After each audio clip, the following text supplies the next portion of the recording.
The zone on a consistent basis has taken me a long time to sort of feel comfortable with. And really I've only started feeling comfortable, I'm sad to say, maybe in the last 10 years. I'm 54 now. And you know, I moved to New York City when I was 19 years old.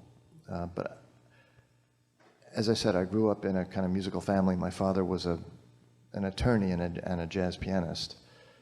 So there were always musicians at the house. And I started playing in jam sessions by the time I was in high school. And began to kind of assemble a musical personality even back then. And, you know, and I took private lessons and moved to New York and played as much as possible with other musicians and really tried to seek out people that were better than me, which wasn't hard. And I asked a lot of questions and played a lot. One of the first big influences for me was a guy named Eric Ravat, who was a great drummer in the Philadelphia area, who eventually went along to play with, he moved to New York and played with Weather Report. And, but those were very important experiences. I played a lot with people when I first moved to New York. There was a thing that we used to refer to affectionately as the loft scene in the early 70s, and a lot of the musicians had lofts simply because it was possible to play in a loft, which was an abandoned factory. They were terrible for living, but great for noise, because it would be surrounded by other abandoned factories, and you could play all night, make any amount of noise, and not have to suffer complaints from the neighbors. And I worked out a lot of things in these jam sessions, mostly just how to communicate with other musicians musically. And eventually, when we all started, when the loft scene kind of ended for that particular generation, we all started being hired and forming our own bands or being hired by other groups, and we were no longer around to do it. We took those experiences and let it kind of subconsciously dictate who we became. And as I said, it was like the beginning of little building blocks of musical personalities. And a lot of this stuff, a lot of the basic personalities, you know, I think a lot of the guys I know were really formed in those early sessions, you know. I know that my basic musical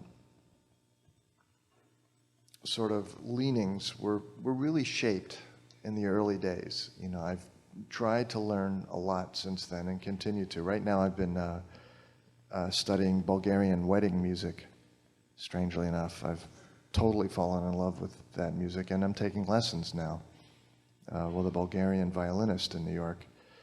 And sometimes I think I'm insane, but I'm really having fun with it. And I, you know, sit around for hours trying to learn these melodies, which are really hard for me to learn. As I'm getting older, it's harder for me to memorize stuff. But, you know, hopefully this new information that I see my psyche and brain as kind of partially as a computer. I'm just putting information in right now. And I'm hoping that subconsciously it's going to mutate into some kind of compositional, it actually already has. I'm hoping to write some things based on this language, but I'm trying to learn the language first before I, you know, really commit things to paper and pencil and computer. But still, to get to your question, to feel comfortable in a zone, I think just play a lot. You know, play a lot with other people. Practice a lot, play a lot. Take lessons and then play a lot. And play with people that are better than you. And ask a lot of questions. And then one other thing that, for me to feel comfortable, often, you know, again, that's what I was talking about is chemistry. You know, I'm at the point where I kind of surround myself with musicians who I'm comfortable playing with, or who push me. in ways that I need to be pushed. That combined with composition and, writing for myself or choosing tunes that I feel highlight or either can steer me in a direction that I haven't been in or can highlight things that are kind of characteristic of my musical personality, helps as well. Generally, each project that I take on is something that I haven't done before, and it's something new for me. It might not be new for somebody else, but I don't care. But it's, something that's new for me that I can learn from, but also bring my own musical experiences too. And there's a funny meeting place there. So all of that in mind, I think, has contributed to me, being comfortable most of the time.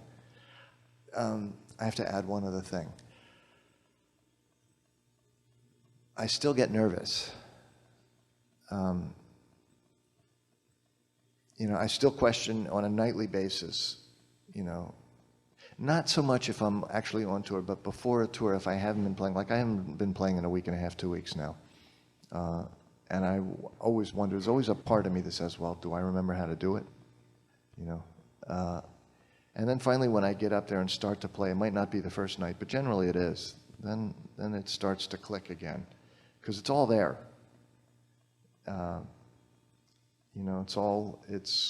It hasn't gone anywhere. But sometimes after not doing it, something that has come so natural for me, I think that, oh, maybe I can't do it anymore.